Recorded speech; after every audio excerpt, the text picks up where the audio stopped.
હજી તો શિયાળો પૂરો નથી થયો, ગરમીના કોઈ વાવડ નથી, ત્યાં તો ગુજરાતના ખેડૂતો પર જગતનો તાત રૂઠ્યો હોય કંઈક એવો ઘાટ ઘડાયો છે. કેમ કે હવામાન વિભાગ દ્વારા આગામી 24 કલાક માટે રાજ્યના વિવિધ વિસ્તારોમાં હળવા વરસાદની આગાહી કરવામાં આવી છે. હવામાન વિભાગના જણાવ્યા અનુસાર વડોદરા, ભરૂચ, અરવલ્લી અને ખેડા જિલ્લામાં વરસાદ પડી શકે છે. તેમજ આણંદ, પંચમહાલ અને દાહોદ જિલ્લામાં પણ વરસાદની શક્યતા સાથે યલો એલર્ટ આપવામાં આવ્યું છે.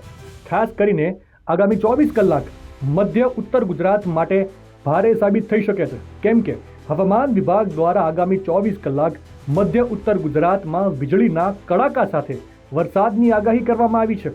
આ આગાહી થતાની સાથે જ રાજ્યભરના ખેડૂતોમાં ચિંતા વ્યાપી ગઈ છે.